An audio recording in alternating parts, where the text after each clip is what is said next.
area congregations, and he's also this year in charge of running the river float trip at camp.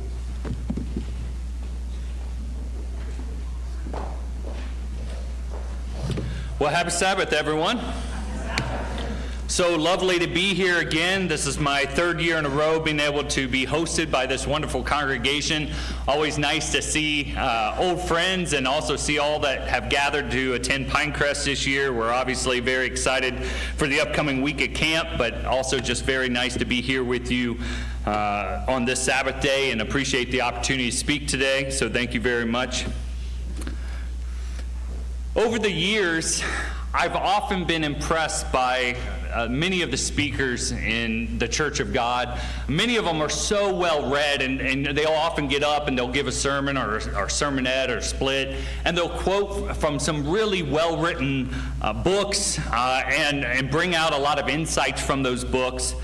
As I become more of a reader and strive to imitate some of those who have gone before me, I'd also like to quote in this sermonette from a really well-known, world-renowned author.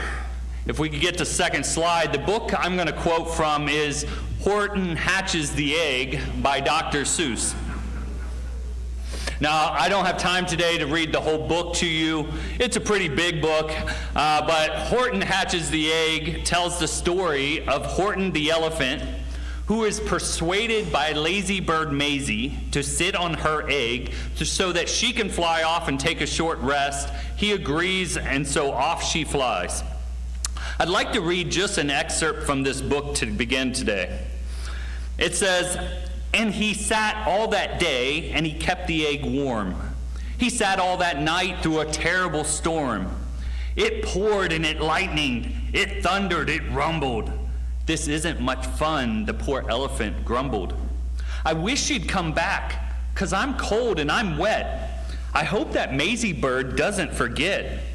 But Maisie by this time was far beyond reach, enjoying the sunshine way off in Palm Beach. And having such fun, such a wonderful rest, decided she'd never go back to her nest. So Horton kept sitting day after day, and soon it was autumn and the leaves blew away. And then came the winter, the snow and the sleet. The icicles hung from his trunk and his feet. But Horton kept sitting and said with a sneeze, "I'll stay on this egg, and I won't let it freeze. I meant what I said, and I said what I meant. An elephant's faithful 100%.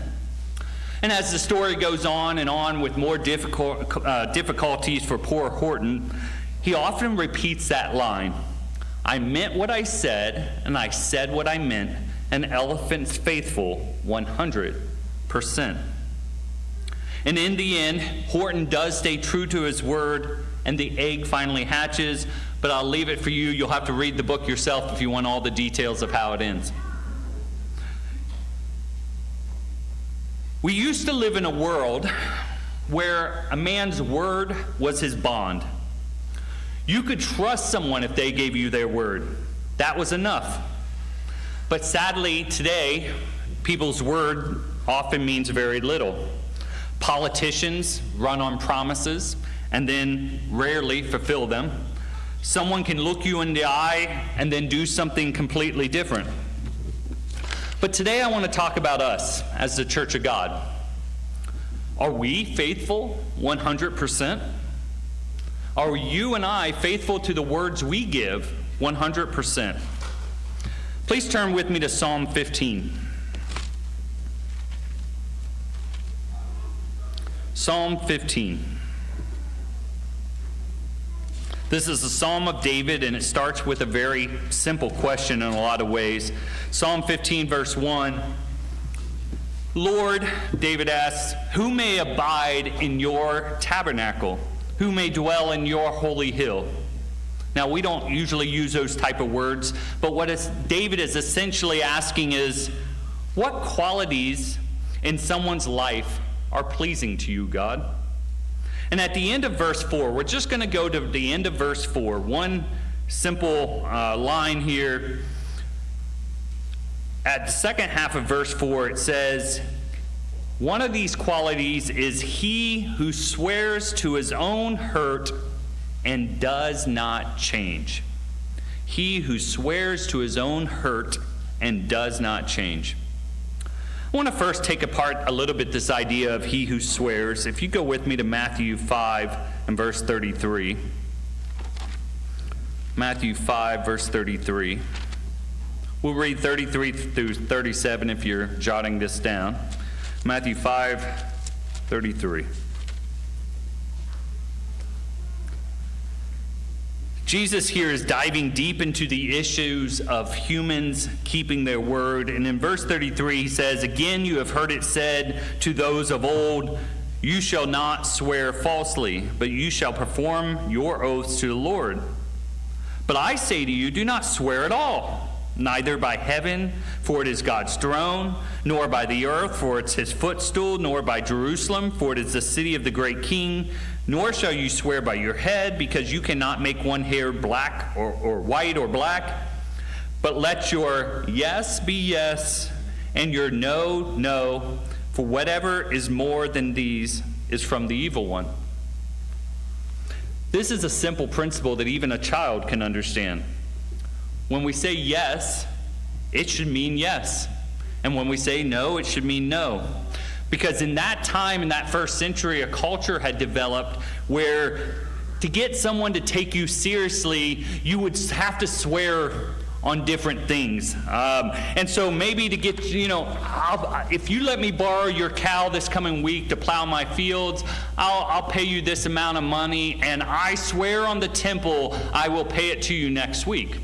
And well, next week comes and, I know I swore on the temple I'd pay you the money, but I didn't swear on the gold of the temple. And so, I'll swear on the gold of the temple. I'll pay you next week now. And they developed this loophole system where, depending on the increasing level of what you would swear by, people would take you either more serious, less serious. But Jesus cuts through all that. He says we don't need to be, as people, swearing on our children's, lives of our children and our mother's graves, or do any of that. What's also really interesting in this passage is in the Greek here, it says, let your speech be yes, yes, or no, no. And when you dive into that linguistically, what they find is, like, your yes should be a serious yes. Your no should be a serious no. That double is meant to add an emphasis there. It's supposed to be reliable. God's way is meant to be simple. It was always God's intention that whatever we said, we followed through on. We didn't need to swear on something to make it true.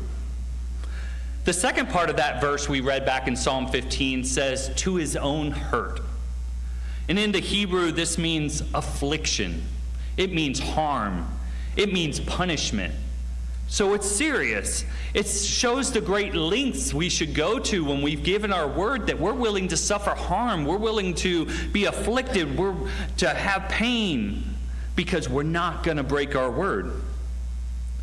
And to emphasize that, I want to look at one more story in the Bible. This is found in Joshua 9, if you want to turn there with me. I'm going to do a lot of paraphrasing of this story for the sake of time. But you'll remember this story in Joshua 9. There is a number of nations that have come out and have surrounded Israel here to fight them. They come out and fight Joshua and Israel here.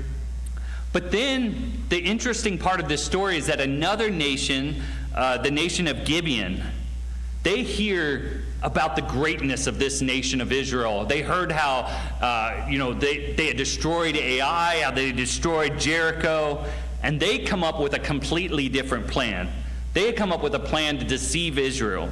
So what they do is they take old sacks and they put it on their donkeys, and they put on their oldest sandals they could find and their oldest clothes, and they get old torn wineskins and old dry moldy bread, and they pretend they've just walked on this incredible long journey. We've come from a faraway land because we've heard about the greatness of your God and how you destroyed all these great kings, and so we've come to make a covenant with you. They straight up lie. And we'll pick it up in verse 12. Just to catch a little bit of this, Joshua 9:12. This bread of ours we took hot from our provisions from our houses on the day we departed to come to you. But now look, it's dry and it's moldy. And these wineskins which were filled new, and see, they are torn. And these our garments and our sandals, they've become old because of the very long journey. So then the men of Israel took some of their provisions, but they did not ask counsel of the Lord. So Joshua made peace with them and made a covenant with them to let them live, and the rulers of the congregation swore to them. About 3 days later, they realized they've been tricked. They understand what's been done. In verse 19, dropping down, it says, Then all the rulers said to the congregation, We have sworn to them by the Lord God of Israel, now therefore we may not touch them. We made an oath, we swore to God, we gave our word. And because of that, they let them live, even though this isn't what they wanted to do. Well, it says in verse 20, This we will do to them. We will let them live, lest wrath be upon us because of the oath we swore to them. What about us? In my human reasoning, I would have went, no way God expects me to keep this covenant with them. They straight up lied to us. We made that covenant under false precepts. The Gibeonites lied to them. Surely this wouldn't be binding, right? Well, if we didn't have the end of this story, we might be able to reason that that's true. And for the sake of time, I'll just have you jot down the end of the story and I'll tell it to you. 2 Samuel 21. A long time passes, and Joshua's no longer king, Saul's no longer king, Joshua's not the ruler, Saul's no longer king. David's now king of Israel in 2 Samuel 21. And there's been a terrible famine in the land for 3 years. And so David finally goes and they want to know what's going on. Why are we suffering from this great famine, God? You're supposed to protect us and bless us.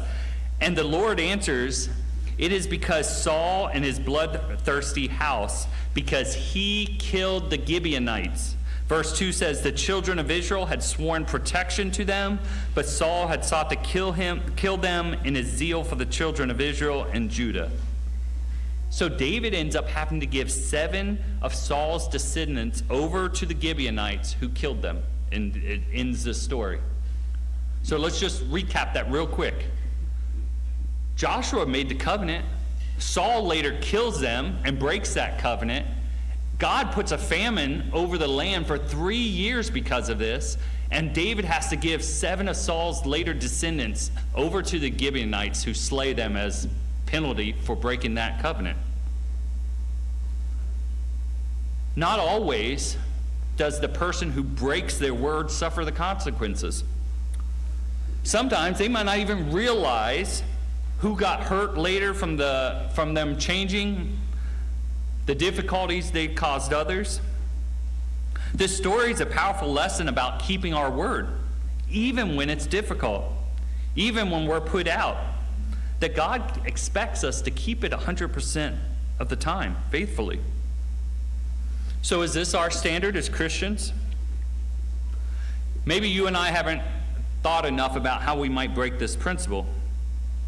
Maybe we only partially keep it. We do some of what we said. We don't fully keep our word. At other times, maybe we reason circumstances change since I gave my word, so it's okay for me to not see it as any longer binding on me. Many times, we sometimes forget we gave our word. How many times have you said, I'll pray for you, and then you never pray for someone? Maybe you've had this happen. Maybe you've had somebody tell you they are going to be responsible. They're going to show up and help you with this project. And then the night before the project, you're supposed to maybe help somebody move. And they call and say, hey, I'm not going to be able to make it tomorrow. And they bail on you. Or maybe they just don't show up that day. Any of you ever had that happen? Or maybe you've done that to someone else. You go, yeah, I can come over next Sunday and help you move. But then I'm talking to my brother this week, and he goes, oh, Troy, I got Bengals tickets for this coming Sunday. You want to go to the game with me? And I go, I did hear a lot of people saying they're going to go help them move yesterday. It's probably fine. I never get to go to the Bengals game. This is a once-in-a-lifetime opportunity to go to the game with my brother. I'm sure they'd understand. But God cuts through all that rationalization here with the simple qualification. If we want to be pleasing to God, we must be people who keep our word. Our yes must mean yes. Our no must mean no, even when it hurts. And since we're expected to follow through even to our own detriment, it really should slow us down and make us make sure when we give it, we've thought it through, that we can keep our commitment, and we don't just carelessly give our word. So, brethren, today, in conclusion, we live in a world where someone's word doesn't mean very much anymore. It doesn't have much value. But it's important that we continue to align our standards with God's way, with God's standard. When we give our word, let's keep our word and not change, even if it hurts. And then we, like Horton, can be faithful 100%.